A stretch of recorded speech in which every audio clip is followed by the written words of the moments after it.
আল্লাহর এই ঈমান বৃদ্ধি করার জন্য, আল্লাহর কাছে দোয়া কবুলের জন্য সহজ আর সবচেয়ে মজার একটা কাজ আছে। সেটা হলো অজু থাক না থাক, গোসল থাক না থাক, মাথায় কাপড় থাক না থাক, রান্নাঘরে থাকেন, মাছ করতে থাকেন, রিক্সা চালাতে থাকেন, দুটো কাজ করবেন। একটা হলো আল্লাহর জিকির করবেন, দরুদ পড়বেন, আর একটা হলো দোয়া করবেন। দোয়া মানে হাত তুলতে জরুরি না। যখন কোনো মুসলমান নারী অথবা পুরুষ হাত উঠাক অথবা না উঠাক, মাছ কোটে, রিক্সা ধরে আছে, অজু থাক অথবা না থাক, মাথায় কাপড় থাক অথবা না থাক, যখন আল্লাহর সাথে কথা বলে, আল্লাহ আমার এইটা দাও, আল্লাহ আমার সেইটা দাও, যতক্ষণ কথা বলে ততক্ষণ একটা ফরজ ইবাদত করার মতো একটা ইবাদতের সওয়াব তার আমলনামায় লেখা হবে।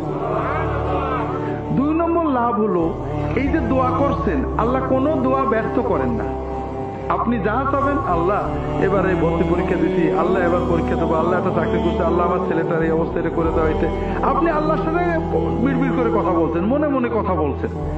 আল্লাহর কাছে যাই চাবেন, আল্লাহ সঙ্গে সঙ্গে দোয়াটা কবুল করে নেবেন। তবে আল্লাহ দেবেন 3 ভাবে, 1 ভাবে।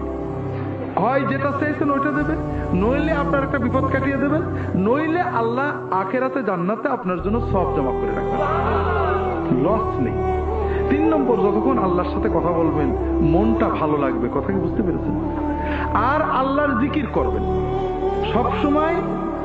জিকির, দোয়া, দরুদ শরীফ পড়ার জন্য অজু করা জরুরি না, গোসল করা জরুরি না, টুপি মাথায় দেওয়া জরুরি না, মেয়েদের মাথায় কাপড় দেওয়া জরুরি না, পাকসা পাওয়া জরুরি না।